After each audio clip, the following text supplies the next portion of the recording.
Okay, hello, this is Onijimi here, and I'm going to my workday duties.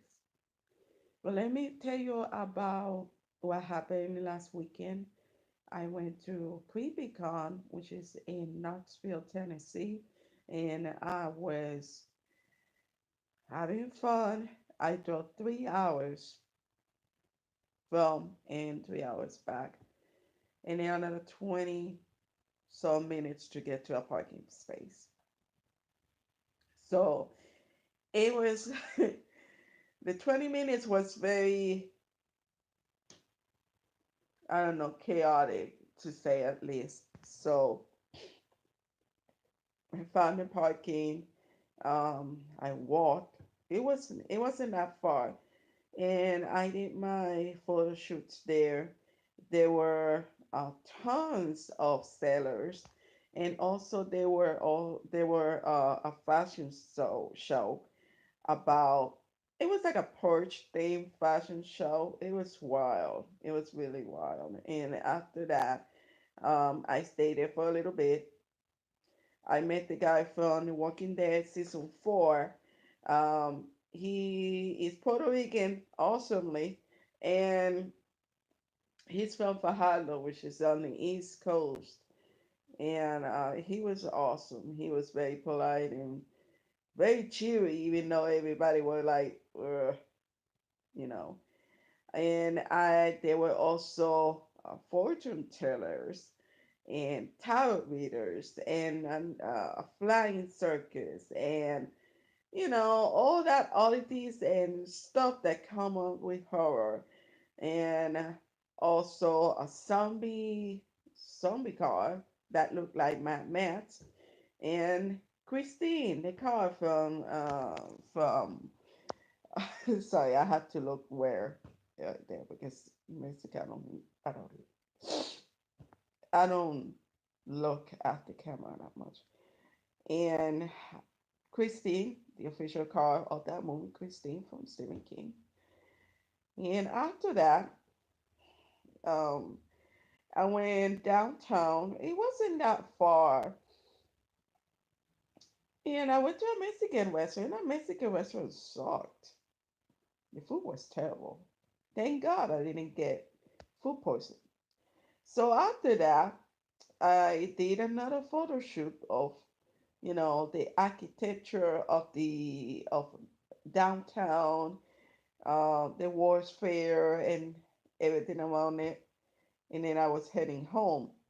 That's when the allergies start coming. Right now, I'm very stuffy, and I'm trying to recuperate from all this. So I went back. I went back home around 9. I took Certec, and I went home and I went to sleep. Then the next day, I found out this news online that a guy did a shooting uh, at a Madden video game tournament on Sunday. His name is David Katz. He's a 24-year-old wasted by doing this shit. He lost the tournament. Was um, he was winning other prior events, but I think this was the first time that he lose, and he didn't accept it that much, that well, and he came back with a gun and he started shooting people, including fellow um, gamers in there, that caused his bad luck from happening. And total was 2 people dead, 10 injured, and he um, killed himself after that. And it makes me think about, like, many gamers and many people who have been posting the same thing. Oh, video games are the culprit of any shooting game or whatever the hell it is. Reality is, it's not the video game. Just like when you're treating a freaking people and the people become aggressive, it's not because of the breed, it's because of the way the owners treat that breed. It's the same thing with video games. It's not with the video games are not responsible for the person's behavior. The person's behavior is responsible for the decisions that they had to be planning on, whatever is good or bad. Video games is basically a distraction from the daily lives, the daily routine. Sometimes when I get here, instead of drinking alcohol, instead of using drugs, instead of doing all the stuff that is not, uh, sorry, all the things that is not healthy for me, I'd rather dedicate my time into going to the gym or playing video games or doing photography. You have to involve in things that are positive. But in the case of David Katz, he couldn't handle that emotion that well. And that's why he decided to do that freaking nasty mistake.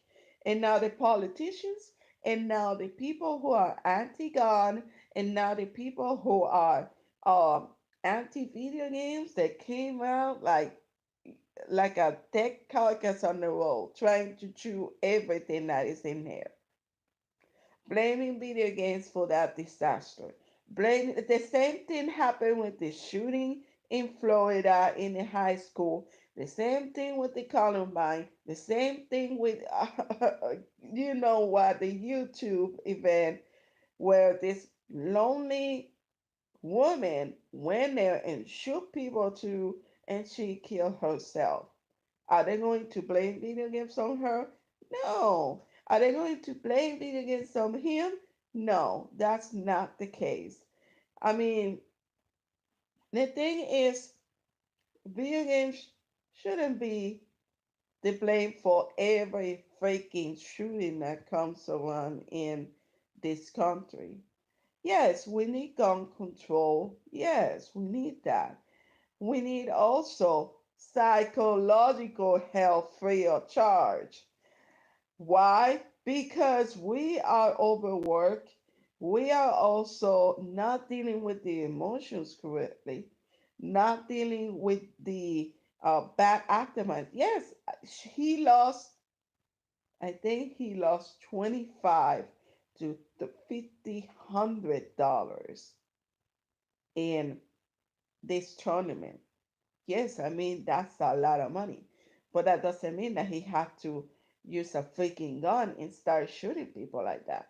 I noticed then it's gonna be demonetized for one thing. And that's what I really hate about YouTube too. Instead of handling free speech the way that it's supposed to be, we are really, really freaking penalized for it. But that's another thing. The thing, however, is when you have a kid, okay? You have a kid and your kid is asking you, Mom, can you buy me a PS4 or an Xbox One?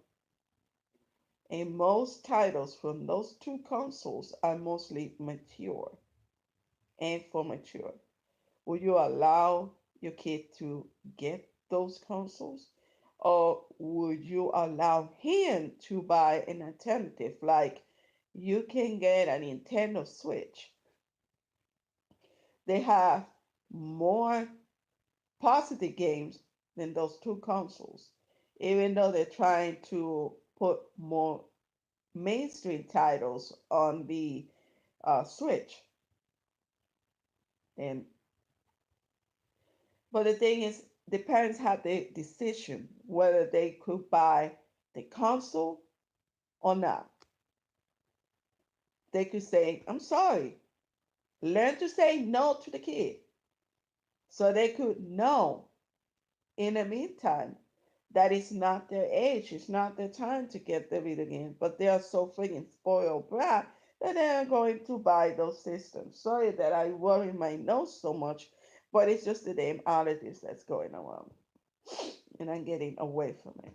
But the thing is, video games are not responsible for any freaking tragedy. it is the freaking person's behavior and decisions that can trigger those kind of aftermath.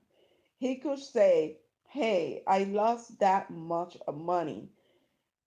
I have to get out of here, come to think, get a breather, talk to a person, go to a psychologist, or whatever the hell, instead of using a freaking weapon and start bondering in that place and try to destroy the whole building, ending other people's lives and ending that life at itself." So, and another thing is that yes, I went to three different conventions, and thankfully, it didn't have um, that aftermath that this guy caused. Um, and the good part was that I was safe.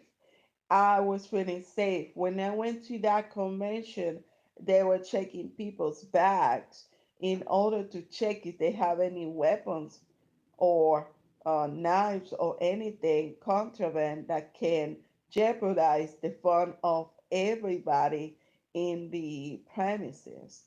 And security have been tighter these days, except for that. That happened in Florida. And I also watched the video of that event that people, and it was streamed on Twitch, and it just happened. It just freaking happened in there. So, my condolences, prayers, and strength for the families involved in that aftermath. And also, do not stop going from those events, because once you start going from those events or going out or anything, whatever, they win. They actually win. So anyway, don't forget to subscribe to my channel. Don't forget also to catch my prior episodes on Twitch broadcast as well. I didn't do that much. The only last time that I did was We Happy Few, which was awesome. So anyway, I have to get going. This is Onigiri signing off. Thank you for watching and see you later. Bye. I can say bye. Oh my goodness.